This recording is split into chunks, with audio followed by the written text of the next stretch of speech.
Damai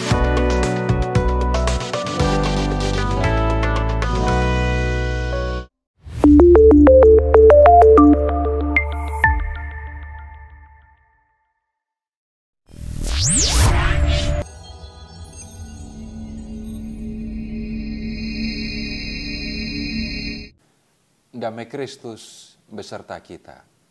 Saudara-saudara, kita akan memasuki bulan Kitab Suci tahun 2025. Ini kesempatan bagi setiap orang Katolik untuk berkumpul, membaca Kitab Suci, dan memahami kehendak Allah. Nah, dalam bulan Kitab Suci tahun ini, kita akan bersama-sama belajar 2 kitab Nabi. Yang pertama itu adalah Nabi Zakaria, dan yang kedua Nabi Maleakhi. Nah, temanya itu adalah Allah sumber pembaruan relasi dalam hidup. Nah, karena tahun ini bertepatan dengan tahun yubileum, maka kita juga akan memperhatikan apa yang disampaikan oleh Paus Fransiskus dalam Bulla Spes Non Confundit. Nah, pembicaraan kita ini akan dibagi menjadi 4 bagian. Di bagian pertama kita akan melihat apa yang disampaikan oleh Paus Fransiskus dalam Bulla Spes Non Confundit. Di bagian kedua kita akan melihat Allah sebagai sumber pembaruan relasi. Kemudian bagian ketiga kita akan melihat pembaruan relasi dalam hidup, dan kemudian di bagian yang keempat kita akan melihat latar belakang dan isi dari pewartaan 2 orang nabi yang akan direnungkan dalam bulan Kitab Suci ini. Nah, kita lihat dulu bagian yang pertama mengenai tahun yubileum. Apa yang disampaikan oleh Paus Fransiskus dalam Bulla Spes Non Confundit.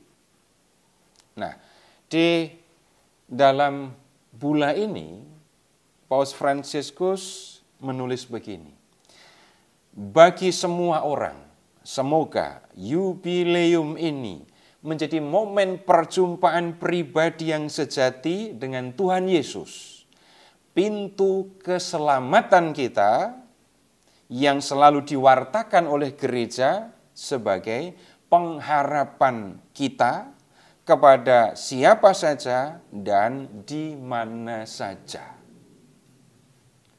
Saudara-saudara, dalam bulla ini Paus Fransiskus itu menyebut banyak tanda pengharapan dalam kehidupan manusia di dunia. Tetapi pengharapan utama dan pengharapan terakhir setiap manusia itu adalah pengharapan akan kehidupan kekal. Apa yang akan terjadi sesudah manusia mengalami kematian? Setiap orang pasti akan menghadapi kematian. Nah, orang yang percaya kepada Kristus mengharapkan keselamatan. Nah, keselamatan itu isinya 2 hal. 1, bangkit dari kematian.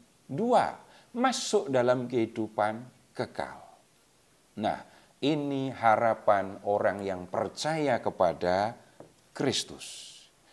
Nah, kemudian bagi orang yang percaya kepada Kristus, kehidupan kekal itu bukan ganjaran, bukan pahala, bukan upah, melainkan karunia.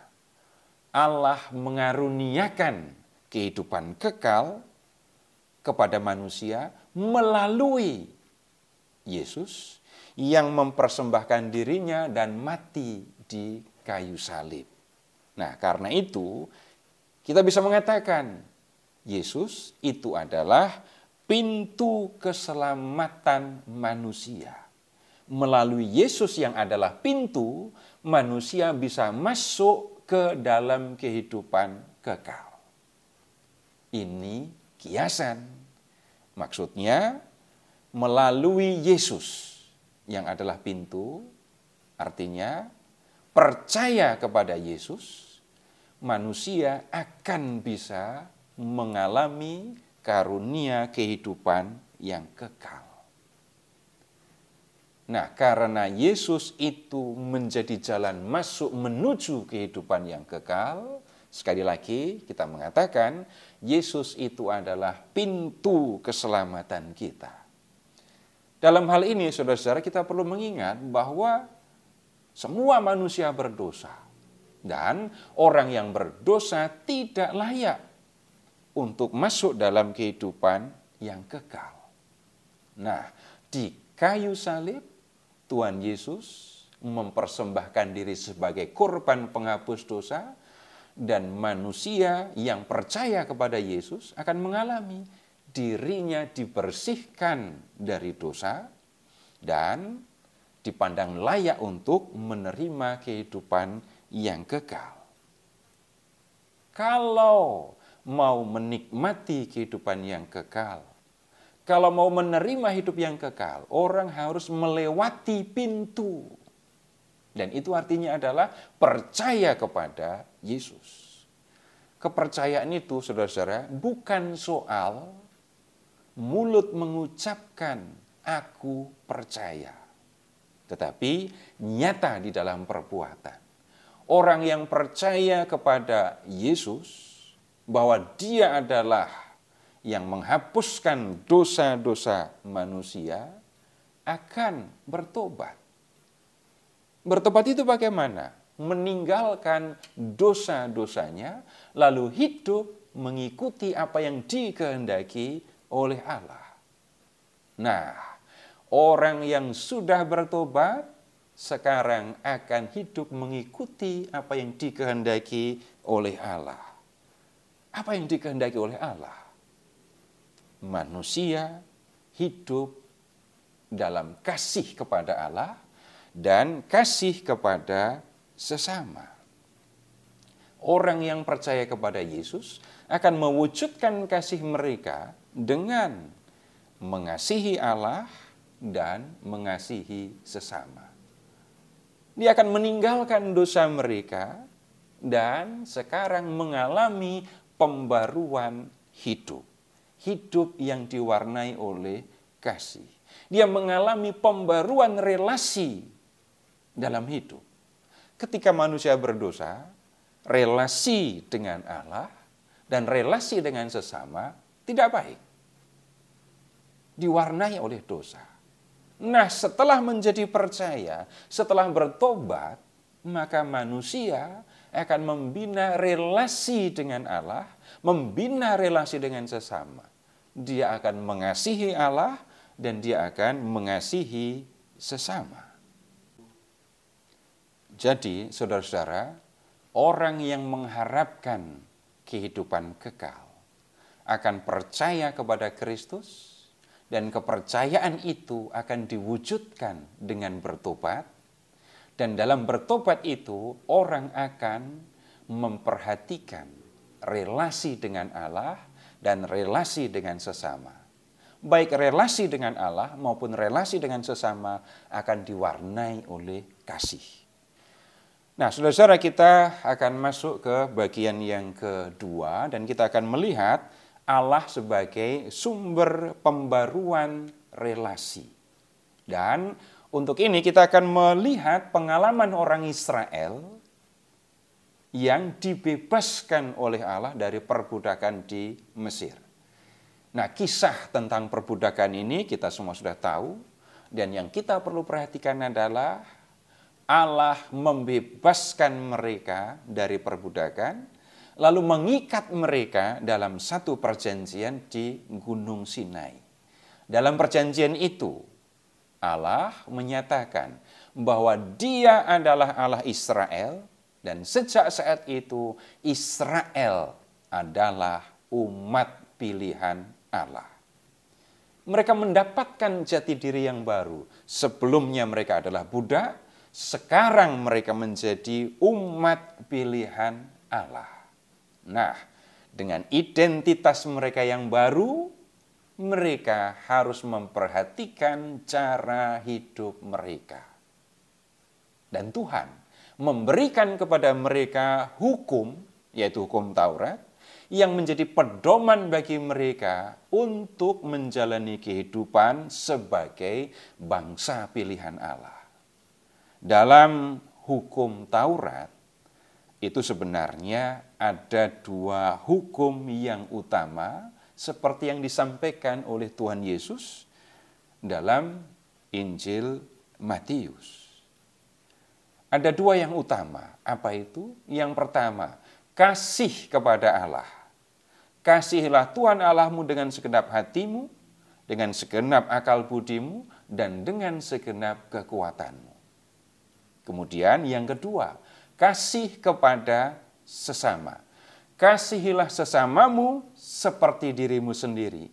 Kasihilah sesamamu seperti kamu mengasihi dirimu sendiri. Nah, orang Israel sudah mendapatkan jati diri yang baru, mendapatkan pedoman hidup sebagai umat pilihan Allah. Mereka dipanggil untuk mengasihi Allah dan untuk mengasihi sesama. Tetapi dalam kenyataan, orang Israel tidak selalu setia kepada Allah. Mereka berdosa, dan dosa mereka itu kepada Tuhan dan juga kepada sesama. Mereka tidak mengasihi Allah, mereka tidak setia kepada Allah ketika mereka misalnya pergi dan menyembah dewa-dewi. Ketika orang Israel menyembah berhala, disitulah mereka berkhianat, tidak setia, tidak mengasihi Allah. Mereka juga berdosa terhadap sesama dengan berlaku tidak adil kepada sesama. Ketika orang Israel yang kuat menindas, memeras, memperalat yang lemah, disitulah mereka berdosa kepada sesama. Dalam situasi seperti ini, saudara-saudara, Tuhan tidak tinggal diam. Apa yang dilakukan oleh Allah? Dia mengirim nabi-nabi untuk mengingatkan orang Israel, untuk menyadarkan mereka tentang dosa-dosa mereka kepada Tuhan dan kepada sesama. Dan kemudian mereka mengingatkan orang Israel supaya memperbaiki relasi mereka dengan Allah dan dengan sesama. Tugas para nabi itu membantu supaya orang Israel kembali hidup benar, mengikuti jati dirinya sebagai umat pilihan Allah, mengingatkan orang Israel untuk hidup mengikuti kehendak Allah, yaitu mengasihi Allah dan mengasihi sesama. Nah, Allah menjadi sumber pembaruan hidup. Dia yang memulai relasi dengan Israel sebagai umatnya, dan kemudian Allah menuntun orang Israel untuk hidup benar. Ketika orang Israel berdosa, Allah mengirim nabi-nabi untuk membawa mereka kembali kepada relasi yang benar dengan Allah dan dengan sesama. Nah, saudara-saudara, sekarang kita melihat bagian yang ketiga, pembaruan relasi dalam hidup. Allah tidak hanya mengasihi orang Israel. Allah mengasihi semua manusia dan menghendaki manusia masuk dalam kehidupan kekal, yaitu hidup bersama dengan Dia dalam kemuliaan yang abadi di surga. Kita ingat apa yang dikatakan dalam Injil Yohanes bab 3 ayat 16. Karena begitu besar kasih Allah akan dunia ini, sehingga Ia mengaruniakan anaknya yang tunggal, supaya setiap orang yang percaya kepadanya tidak binasa, melainkan beroleh hidup yang kekal. Kasih Allah itu tampak dalam diri Yesus. Yesus menyerahkan diri, mempersembahkan diri di kayu salib, semata-mata supaya manusia bersih dari dosa dan layak untuk masuk dalam kehidupan yang kekal. Yang akan menerima karunia hidup kekal itu adalah yang percaya kepada Yesus. Nah, kepercayaan kepada Yesus itu diwujudkan dalam tindakan. Tindakan yang mana? Kasih kepada Allah dan kasih kepada sesama. Tetapi Tuhan Yesus memberikan perintah yang baru. Orang yang percaya kepada Yesus akan mengasihi sesama seperti Tuhan Yesus mengasihi dia. Tidak ada kasih yang lebih besar daripada kasih seorang yang memberikan nyawanya untuk sahabat-sahabatnya. Itu yang dilakukan Yesus di kayu salib. Dan Tuhan Yesus mengendaki, seperti aku telah mengasihi kamu, demikianlah kamu harus saling mengasihi.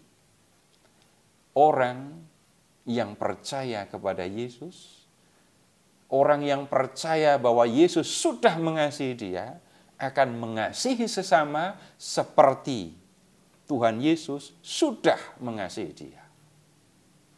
Tidak ada pamrih, tetapi semata-mata terdorong atau tergerak oleh kasih yang diterimanya dari Yesus. Nah, saudara-saudara, mengasihi seringkali dipandang sebagai hal yang sulit. Dan memang sulit. Ketika orang mengandalkan kekuatannya atau hanya bertumpu pada kekuatannya sendiri. Dalam surat kepada jemaat di Roma, Paulus mengatakan, pengharapan tidak mengecewakan, karena kasih Allah telah dicurahkan ke dalam hati kita oleh Roh Kudus yang telah dikaruniakan kepada kita. Kita telah menerima Roh Kudus, dan Roh Kudus itu membuat kita sanggup untuk mengasihi, baik mengasihi Allah maupun mengasihi sesama. Sekarang kita akan melihat bagian yang keempat. Dua orang nabi dengan latar belakang dan nubuatnya. Nabi Zakaria dan Nabi Maleaki. Nah, untuk bisa memahami nubuat yang disampaikan dua orang nabi ini, ya kita perlu melihat latar belakang karya mereka. Nah, kita perlu melihat kembali peristiwa kembalinya orang-orang Israel dari pembuangan di Babel. Selama kurang lebih 70 tahun orang Israel dibuang ke Babel. Dan sesudah itu, berkat kemurahan hati Raja Persia, yaitu Koresh, orang-orang Yehuda bisa pulang ke negeri mereka. Nah, orang-orang Yahudi yang pulang ke tanah air mereka ini pertama-tama melakukan pembangunan Bait Allah. Bait Allah itu merupakan bangunan suci untuk orang Yahudi. Ini bisa disebut sebagai pusat keagamaan dan kepercayaan mereka. Ketika orang Israel membangun Bait Allah ini, mereka menghadapi gangguan antara lain dari orang-orang Samaria yang merasa selama ini sudah tinggal di tanah Israel, sudah menyembah Allah Israel, dan mereka ingin membangun bersama dengan orang-orang Israel. Tetapi niat mereka ditolak. Orang Israel tidak bisa menerima keterlibatan mereka dalam pembangunan Bait Suci ini. Nah, orang Samaria kemudian mengganggu orang Israel, sehingga banyak di antara orang Israel yang terlibat dalam pembangunan itu kehilangan semangat. Mereka menjadi enggan untuk membangun Bait Suci. Nah, dalam situasi seperti ini, saudara-saudara, Nabi Hagai dan Nabi Zakaria menyampaikan pesan, menyampaikan firman Allah. Yang isinya adalah memberikan semangat kepada orang-orang Israel untuk membangun, untuk menyelesaikan pembangunan Bait Allah ini. Jadi Nabi Zakaria berkarya dalam situasi ketika orang Israel sedang membangun bait Allah. Memberikan semangat kepada orang-orang Yahudi untuk menyelesaikan pembangunan itu. Nah, dari situ kemudian kita bisa melihat apa yang disampaikan oleh Nabi Zakaria. Dia menyampaikan bahwa pembangunan bait Allah ini akan mendatangkan keselamatan, mendatangkan kesejahteraan untuk mereka. Setelah orang-orang Yahudi menyelesaikan pembangunan bait Allah, maka Tuhan akan kembali berdiam di tengah orang-orang Yahudi. Dia akan tinggal di Yerusalem. Kemudian Tuhan akan membawa umatnya yang terserak akibat pembuangan kembali ke tanah air mereka. Dan sesudah itu, umat pilihan Allah itu akan hidup dengan tenang, akan hidup dengan tentram. Nah, ketentraman hidup itu akan ditandai dengan banyaknya anak-anak yang bermain, dan banyaknya orang-orang lanjut usia yang duduk dengan tenang. Itu tanda bahwa mereka hidup dengan aman dan tentram. Tetapi untuk memperoleh keselamatan itu, maka orang Israel harus memperhatikan hidup mereka. Mereka diingatkan supaya bertobat dan tidak berlaku seperti nenek moyang mereka yang sudah berdosa kepada Tuhan. Mereka dipanggil untuk hidup benar, berlaku adil kepada sesama, dan tentu saja mereka dipanggil untuk hidup mengikuti apa yang dikehendaki oleh Allah, untuk hidup menurut jati diri mereka sebagai umat Allah, seperti yang disampaikan dalam Taurat. Karena itu, mereka juga diingatkan supaya tidak bersumpah palsu, tidak merancang kejahatan dalam hati, tetapi sebaliknya, dengan tekun hidup melakukan apa yang dikehendaki oleh Allah. Nah, setelah bait Allah dibangun, saudara-saudara, orang Israel hidup tenang. Mereka hidup sebagai umat yang berbakti kepada Allah. Tapi lama-kelamaan semangat mereka untuk setia kepada Allah pudar. Situasi ini dilihat dengan jelas oleh Nehemia. Seorang yang bertanggung jawab pada kehidupan orang Yahudi di zaman sesudah pembuangan. Dan apa yang dikatakan oleh Nehemia itu bisa dibaca dalam kitab Nehemia. Nah, kejahatan, dosa sudah dilakukan oleh orang Israel. Mereka tidak lagi setia kepada hukum Taurat, tidak lagi setia kepada yang dikehendaki oleh Allah. Nah, ada contoh-contoh kejahatan yang mereka lakukan. Orang Lewi yang bertugas melayani di bait Allah itu kan hidup dari persembahan yang diberikan oleh umat. Tetapi umat tidak mau memberikan persembahan. Akibatnya Lewi harus mencari penghidupan dan akibatnya ibadah di bait Allah dilalaikan. Bahkan bisa dikatakan imam dan Lewi meninggalkan tugas mereka di bait Allah untuk mendapatkan penghidupan. Kemudian, soal yang lain. Dalam Taurat, dalam 10 perintah Allah itu diingatkan supaya orang Israel mengingat dan menguduskan hari Sabat. Tetapi orang-orang di zaman Nehemia mengabaikan aturan mengenai Sabat. Di hari Sabat, mereka masih berjualan, mereka masih bekerja, mereka tidak menguduskan Sabat untuk Tuhan. Berikutnya lagi, Kesalahan yang lebih serius yang dilakukan oleh orang-orang Yahudi sesudah pembuangan ini adalah memperistri perempuan-perempuan asing. Maksudnya, para laki-laki Yahudi memperistri, mengambil perempuan-perempuan dari bangsa lain menjadi istri mereka, dan dampaknya adalah anak-anak mereka tidak bisa berbahasa Ibrani lagi, lalu hidup mereka sudah bercampur dengan bangsa-bangsa yang menyembah dewa-dewi.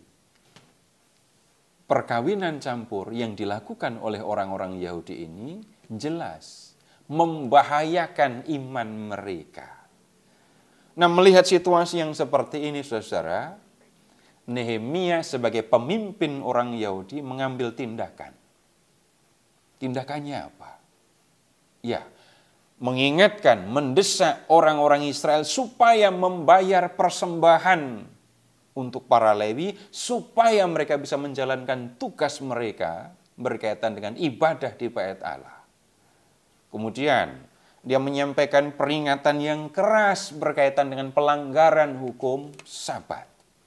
Kalau ada orang-orang yang tampak berjualan, bekerja di hari Sabat, maka Nehemia mengambil tindakan langsung, menghentikan pekerjaan mereka. Dan yang berikutnya, Nehemia itu mengusir para istri yang berasal dari bangsa-bangsa asing beserta anak-anak mereka. Dan ini dilakukan untuk menjaga iman orang-orang Yahudi. Nah, kemudian saudara-saudara, ketika orang Israel masih hidup dalam situasi ketidaksetiaan kepada Allah, ketika mereka masih melakukan pelanggaran terhadap Taurat dan hidup tidak benar, pada waktu itulah Nabi Maleaki berkarya.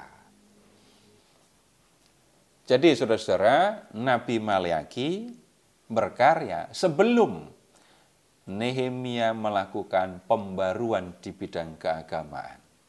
Sebelum Nehemia mendesak umat membayar persembahan, sebelum Nehemia mengusir para perempuan yang dijadikan istri, perempuan-perempuan yang berasal dari bangsa-bangsa lain itu. Nah, dalam nubuat yang disampaikannya, tampak dengan jelas bahwa Nabi ini, Maleaki, mengecam kesalahan, mengecam dosa dan kejahatan orang Israel yang tampak baik dalam bidang keagamaan maupun dalam kehidupan sosial.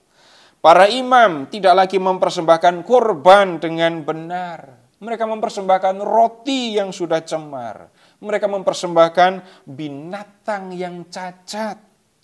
Dan ini kesalahan yang serius kepada Tuhan. Bahkan mereka membohongi Tuhan, kata Maleaki. Mereka mengatakan akan mempersembahkan binatang yang jantan. Tapi yang ternyata mereka persembahkan itu adalah binatang betina. Kemudian para imam tidak lagi menyampaikan ajaran yang benar. Dan karena mereka ngajarnya nggak benar, mereka menyampaikan ajaran yang tidak benar, maka yang terjadi adalah umat tersandung, umat melakukan apa yang salah di mata Tuhan. Tentang orang Israel yang tidak mau membayar persembahan, Nabi Maleaki juga mengecamnya. Perkawinan campur juga dikecam oleh Nabi ini.